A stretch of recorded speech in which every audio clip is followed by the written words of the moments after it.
way to use this fantastic cheese than with some scones. Now, most people go for the fruit scone. Me, I'm all about the savoury. I love cheese scones. Not enough people make them for my liking. So I wanted to show you a really quick, easy way of making them. 500 grams of self-raising flour. So I've got 1.5 kg bag here, so a third of it will be fine. I tend not to weigh things too much. You just work it out. So 500 grams there, and then we want 125 grams of butter. 250 gram block here, so it's half of that.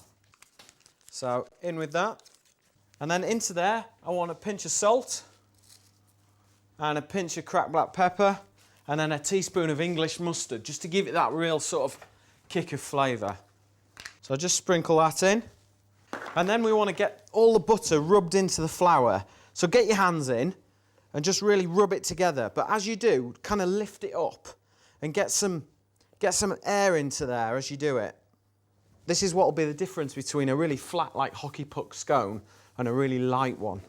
So once you've got all the butter rubbed into there, when you think you've got it all, just give the bowl a little shake and any lumps will just come to the top. Just get those and just rub your two hands together with the flour mixture between your hands, and that'll just help the butter just work into the flour, and you end up with this really sort of almost breadcrumb type texture. So that's ready. So just get yourself a grater and get your cheese and then just grate it into the mixture. Now, I really like plenty of cheese in these. So the great thing about this recipe is it doesn't really matter how much or how little cheese you put in there. So I'm just going to put plenty in because this is all about the cheese. And I want people to taste that really nice vintage cheddar that we've got here. So that should be enough there. And then I just want to crack one egg into there. And then just add in the milk. Just pour a little bit in at a time. And then we'll just put the rest of that to one side and we can add some more if we need it, because you never quite tell. Sometimes when your kitchen's really warm, you find that the flour all swells up and needs more liquid than when if it's a bit cooler, it's sort of quite tight and you don't need as much in there. So just keep working it and kind of fold it in together. You don't want to beat the life out of this. You just want to bring it together. So that should be enough there. You can see it's just come together there. You don't want it any more than that. Just put that board to one side. A little dusting of flour on the worktop there. And then just spoon your mixture out. Now, the key to making your scones really light is don't use a rolling pin. It's just use your hands and just bring the mixture together. And just really gently sort of compact it almost. And press down and press in at the same time.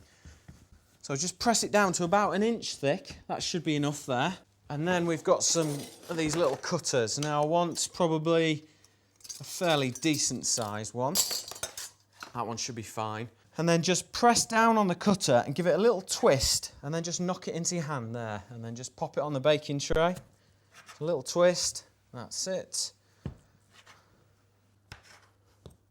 And when you've got enough there, just bring the mixture back together, kind of like squash it like that and then turn it over. Again, you don't want to beat the life out of it, just gently bring it all back together and then you can get another couple more out of there.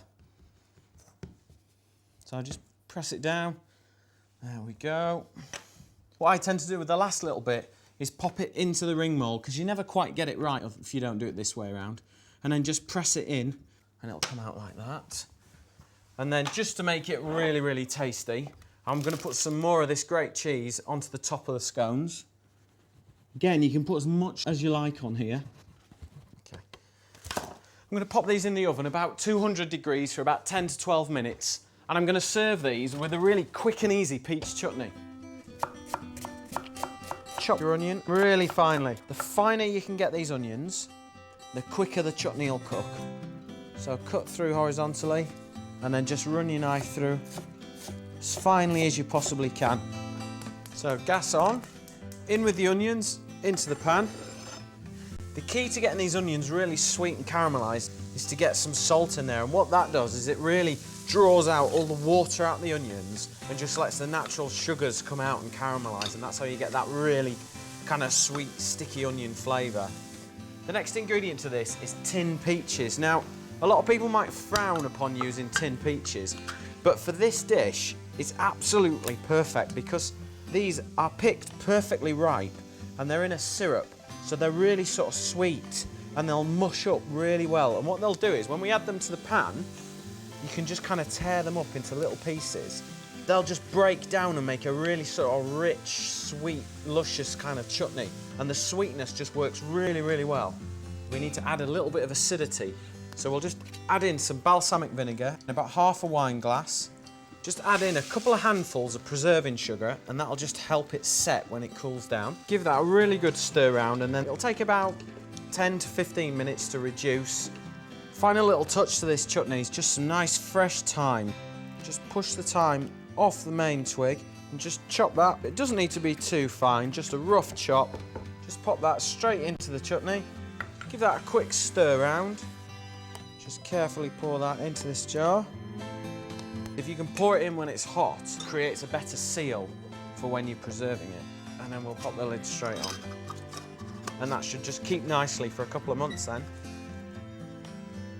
These scones smell fantastic. They must be done by now. The best way to check, they're nice and golden, and then they just sound hollow underneath when you tap them. And they're going to be absolutely fantastic with that really easy peach chutney. Fancy trying